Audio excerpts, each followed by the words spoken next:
Vivian Medrano, Vivzy Pop on Twitter, she did Hazbin Hotel, which super inspired me. And a message that I wanted to get out there is like Winnipeg's homeless community. I have a lot of friends, and I've had points in my life where I've slept in my car, and I haven't had to like live on quote unquote the streets, but I've met people, I'm friends with people, and I really wanted to plug this happy hotel idea after watching Hazbin Hotel by Vivian Medrano. I was like, why don't we have a place where these people can get socially rehabilitated and like not be judged for it?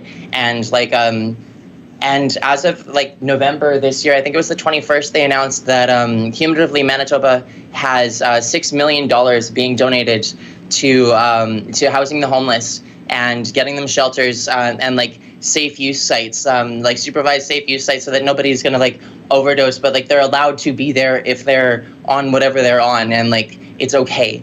And I think that's a huge step locally, but I was plugging that, and I was encouraging people to donate to the Radisson hotels internationally. I was like, if you pay for a room at a hotel, someone in crisis or like someone in a domestic situation, whether like you want to say husband or wife, like people get into altercations or sometimes whatever, but like if you need, you and your kids need a safe place to go, and you go to the Radisson and someone's prepaid for a night in the hotel when you don't have the cash, it's like one night where you can get your stuff together, have a good night's sleep. They've got the little shampoos and conditioners and toothpaste in the bathroom. And like, I thought that in the same way that we buy coffee for the next person in line, why not pay it forward with hotels?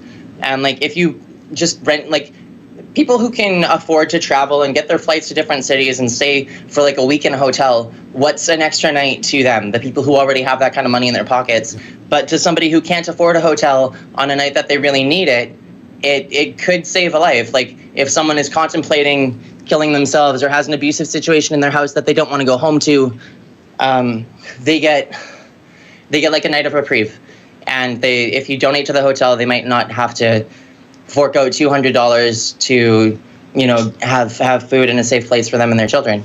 So I was plugging that the whole time that I was plugging the St. Jude Cancer Care, because it's like those, like, well, welcome to my TED Talk or whatever. No, Dana, you're plugging things that are wonderful ideas, and this is, you know, it's amazing. It's amazing. Somebody who's on the streets, who hasn't been able to shave, hasn't been able to shower, hasn't been able to brush their teeth. The thing that's keeping them from having a job and becoming a productive member of society could be one night in a hotel, getting a shave, getting a shower, and getting getting to feel human for one night, and then maybe it can be life changing. One night. Yeah. Amazing. Yeah. Like a lot can happen in 24 hours. And like, if someone is on like, I don't know if you watch like Shameless. That was part of like my whole Twitter thing too. Oh my gosh, what a show. Yeah. And for people who are like going through the steps, like I didn't personally do 12 steps. I'm very individualistic hermit style, deal with my own shit myself, try not to make my problems other people's problems. But like, to people who go to the 12 steps, no offense, and I'm not trying to undermine that in any way, I just say that I like going through things myself. I don't share those kind of things outside of my music. But to someone who has a sponsor and like say their sponsor's not picking up and like they're on the verge of relapsing or in a sketchy, dicey situation, or like maybe they get jumped on the way home and they just need to forget about it, like, and they've got a bad home situation that's only going to exacerbate the situation, having like the Happy Hotel Radisson thing where like they could just go to the hotel and be like, look, I need somewhere to stay. And like, it's either I'm going to stay here and just like take a bath and crash out, or like if I don't get checked in this hotel, I'm going to go meet up with my guy and then you find out that they overdosed, and like the difference could very well be a night in a hotel.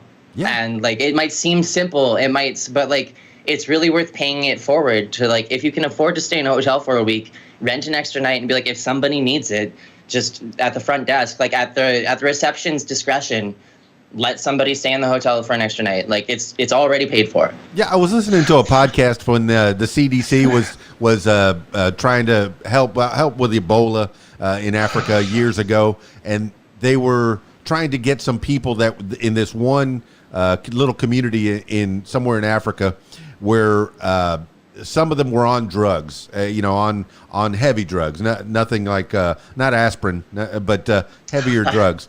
But and what they would do is that, hey, look, we're going to treat you for this Ebola. We're going to bring you in. We're not worried about those other drugs that you're doing. They turn a little blind eye there to that. They're not going to provide the crack, the heroin, but they're not going to stop you from doing it. So you'll be on withdrawals on top of getting treated for Ebola or even some other disease. But yeah, you were talking about that Happy Hotel not providing said paraphernalia, but turning a blind eye to it, just providing you with that very human idea of taking a shower and a shave and having a place that you can sleep comfortably and safely. Yeah.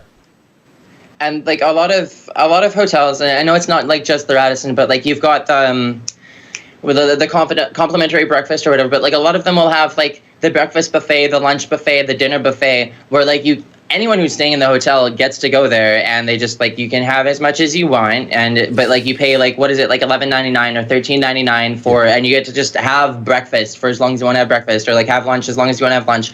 And like, if you have enough that you can do that for your hotel guests, if they're already making the food en masse for like a 30-floor high-rise hotel with like 20 units on each level, and like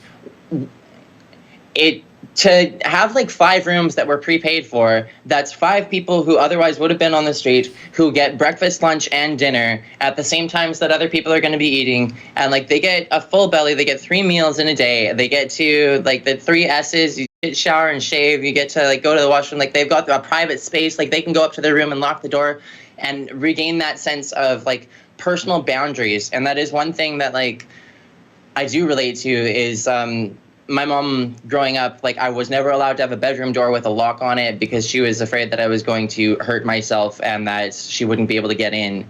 And that was like a boundary thing. But also like when I was living out of my car, it goes from like having a room or having a house. It's like, this is your space and this is as safe as you are. And when you're on the streets, like you don't have that around you. You are responsible for yourself, and like to give somebody a room that has a door that locks and like trust them with that, and like you get the bathroom, you get yourself cleaned up and 3 meals a day. It's a step up in quality of life that people take for granted.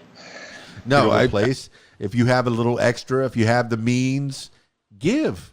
And the Radisson Hotel, what a great idea. If you're staying 5 nights, give that extra 6th. And you may change a life.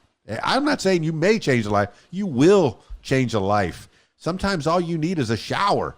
Have you ever worked a full day and just you're grubby from 8 hours or 10 hours of work, and coming home and taking a shower makes you feel like, human again, quote unquote, human again. And imagine doing that for somebody who hasn't taken a shower in a month, in a week, in a month, in a half a year, hasn't had the dignity of having a bath and a place to sleep, a warm bed. Can you imagine how much your life would change if you haven't been had the comforts of a home? I know a lot of people, myself included, from time to time, over the years of my life, I was one paycheck away from being homeless, and losing one place for one reason or another. Hey, an apartment got sold, or a duplex got sold, or a place that you were staying got sold, so you had to find another place to live. And in transition, maybe you sleep on a park bench, and hopefully, maybe a better situation, you sleep in a car for a day. I've slept in my car, and it's not fun. It's not fun. Imagine not even having a car or the comforts of a home. Oh, Dana, you made me think. My goodness, I got to do more for my community.